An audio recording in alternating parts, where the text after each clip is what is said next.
Assalamualaikum warahmatullahi wabarakatuh. Perkenalkan, nama saya Namira Fayala Ritonga dan hari ini saya akan menjelaskan tentang transformasi fungsi. Sebelum kita mulai, sepertinya kita harus tahu terlebih dahulu apa itu fungsi. Nah, fungsi adalah aturan yang memetakan setiap elemen dari suatu himpunan atau domain ke tepat satu elemen di himpunan lain atau domain. Nah, eh, fungsi ini juga sering diibaratkan sebagai mesin pemroses yang menghasilkan suatu keluaran unik untuk setiap masukan. Nah, biasanya ditulis dengan Y sama dengan Fx. Fungsi utamanya adalah setiap input hanya punya satu output, tidak bisa lebih, dan ini yang membedakannya daripada relasi biasa. Nah, domain ini tadi adalah daerah asal, yaitu kumpulan semua nilai input atau variabel bebas atau X yang bisa dimasukkan ke fungsi. Nah, kode main itu adalah daerah kawan, kumpulan semua nilai output yang mungkin. Nah, maksud dari aturan tepat satu ini adalah, maksudnya ini yang setiap X hanya boleh punya satu pasangan Y. Jadi, setiap X tidak boleh memiliki dua pasangan, karena itu disebut sebagai aturan tepat satu. Nah, jenis fungsi itu ada fungsi konstan, fungsi linier, fungsi kuadrat, dan juga fungsi identitas. Untuk fungsi konstan ini adalah fungsi matematika yang selalu menghasilkan nilai keluaran yang sama atau tetap untuk setiap nilai masukan input yang berbeda. Karena itu disebut konstan, karena nilainya selalu sama. Sedangkan untuk fungsi linier, nah, fungsi linier ini adalah fungsi matematika di mana variabel bebasnya berpangkat tertinggi satu atau derajat satu dan grafiknya selalu berbentuk garis lurus. Selanjutnya ini yang paling umum kita ketahui atau yang paling sering dibahas, fungsi kuadrat. Nah, fungsi kuadrat ini adalah fungsi polinomial dengan pangkat tertinggi variabelnya adalah 2, yang biasanya ditulis dalam bentuk umum fx sama dengan ax kuadrat ditambah bx ditambah c dengan a tidak boleh sama dengan 0, tidak sama dengan 0. Dan grafiknya selalu berbentuk parabola yang bisa terbuka ke atas atau ke bawah tergantung nilai A. Jadi jika nilai A-nya positif atau negatif, itu menentukan apakah parabolanya terbuka ke atas atau terbuka ke bawah. Nah, selanjutnya yang terakhir adalah fungsi identitas. Nah, fungsi identitas ini adalah fungsi matematika yang mengembalikan nilai yang sama dengan nilai yang dimasukkan atau input, di mana fx sama dengan x untuk semua x, yang berarti outputnya selalu identik dengan inputnya, dan sering disebut juga sebagai peta identitas atau transformasi identitas. Nah, selanjutnya, ini transformasi fungsi yang akan kita bahas di video kali ini terbagi menjadi 4. Yang pertama ada translasi atau pergeseran, refleksi atau pencerminan, dilatasi itu membesarkan atau mengecilkan, kemudian ada rotasi yaitu perputaran. Nah, yang pertama, translasi adalah pergeseran objek ke arah dan jarak tertentu tanpa mengubah bentuk atau ukurannya. Nah, translasi ini menggeser kurva atau objek. Secara umum, titik translasi bisa ditulis sebagai gambar berikut. Titik A, X, Y ditranslasikan dengan A dan B menjadi A aksen, X ditambah A dan Y ditambah B.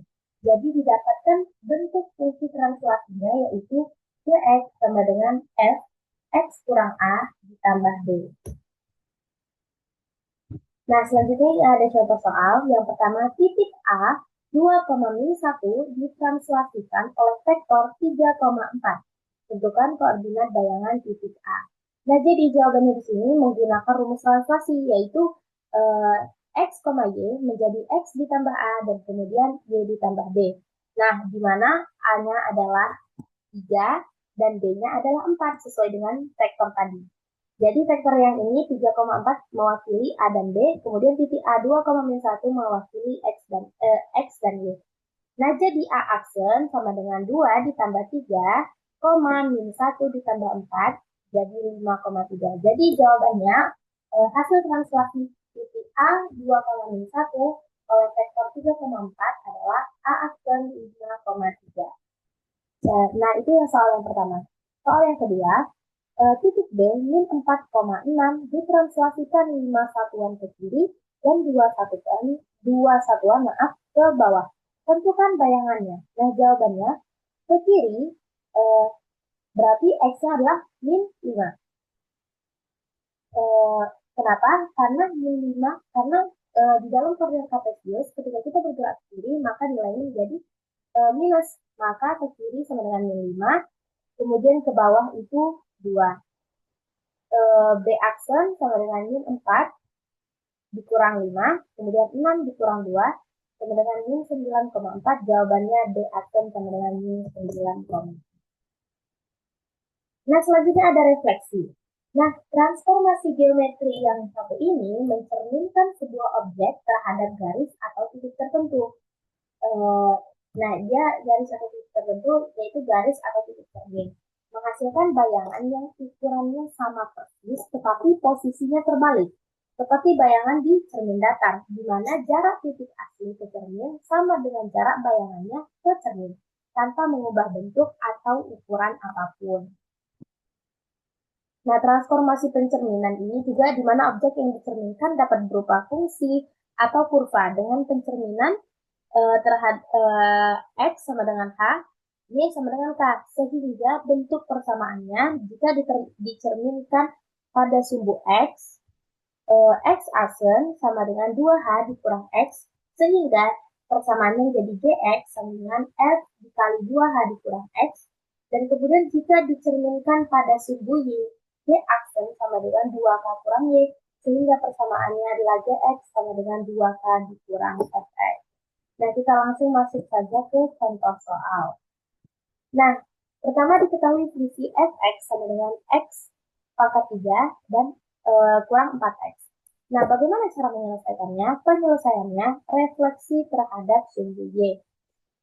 Y diganti, karena refleksi terhadap sumbu y, maka ganti x dengan min x. Maaf, tadi tidak ditulis di soalnya.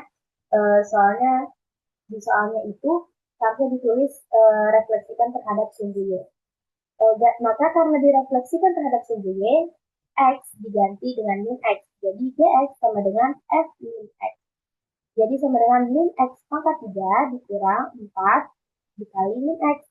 Nah, hasilnya adalah min x pangkat 3 ditambah 4x. Jadi jawabannya persamaannya gx sama dengan min x pangkat 3 ditambah 4. Itu hasil pencerminannya.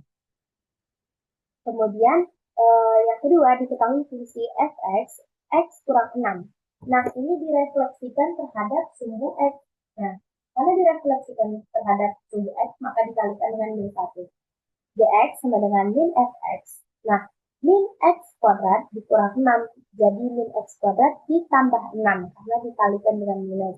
Jadi jawabannya adalah gx sama dengan min x kuadrat ditambah. Kemudian ada dilatasi. Nah, dilatasi ini adalah transformasi geometri yang mengubah ukuran suatu bangun, memperbesar atau memperkecil tanpa mengubah bentuk aslinya dengan menggunakan faktor skala K dan titik pusat dilatasi. Jika sebuah grafik fungsi didilatasikan, maka persamaan fungsi tersebut akan berubah. Nah, bentuk umum dilatasi dapat dituliskan dengan X sama dengan K kali X, yang K ini adalah faktor skala, menjadi X aksen, X per K, dan Y sama dengan faktor dan simpulkan bahwasanya persamaannya dx sama dengan K dikali fx per K. Nah, untuk memahami lebih lanjut, kita akan masuk ke soalnya. Nah, yang pertama, grafik fungsi fx sama dengan 2x kuadrat ditambah x. Tentukan fungsi hasil dilatasi. Nah, jadi ini kan dilatasi terhadap sumbu x.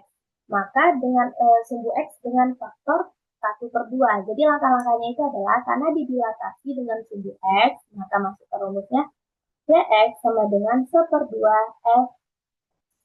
Nah, lalu masukkan fungsinya 1/2 dikali 2x kuadrat ditambah x.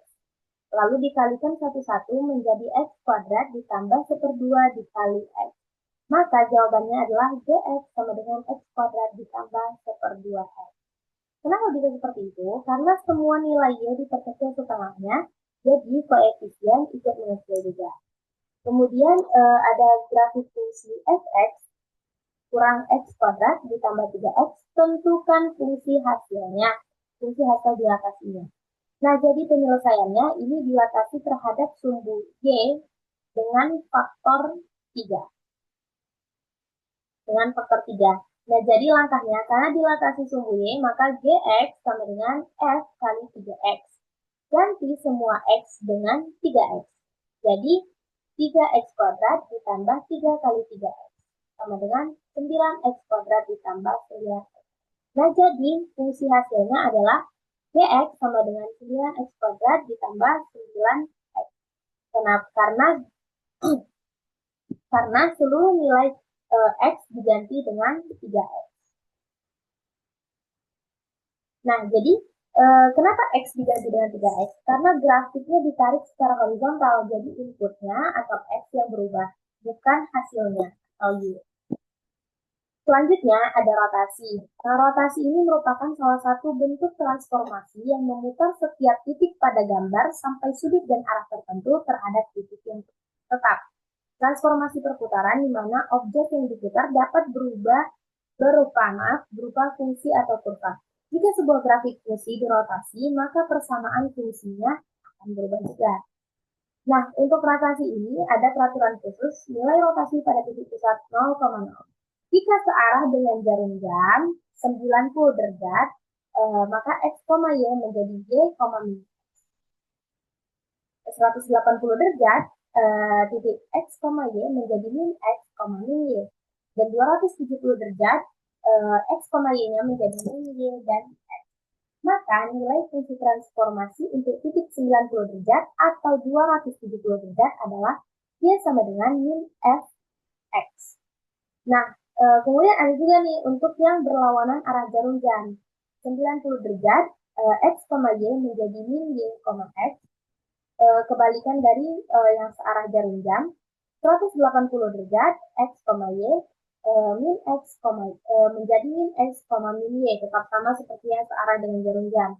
Kemudian yang 270, X, Y menjadi Y, min X. Jadi pada dasarnya, untuk yang nilai rotasi pada titik pusat, untuk yang searah jarum jam dan berlawanan arah jarum jam, supaya cepat menghafalnya, sebenarnya kedua ini hanya dibolak-balikan aja. Karena yang satu jarum jam, jadi yang satu lagi balik arah, melawan arah jarum jam.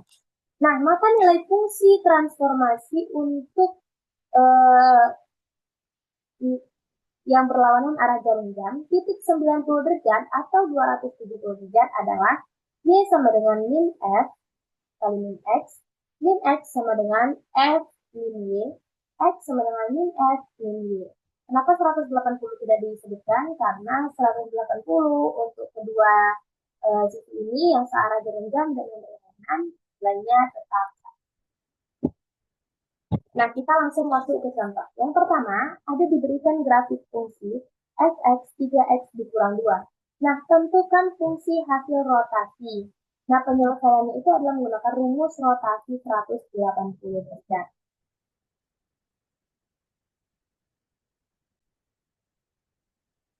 Nah, kita menggunakan rumus rotasi 180 derajat, yaitu Gx sama dengan min F min X menjadi min 3 dikali min X dikali min 2. Menjadi min dikali min 3x dikurang 2.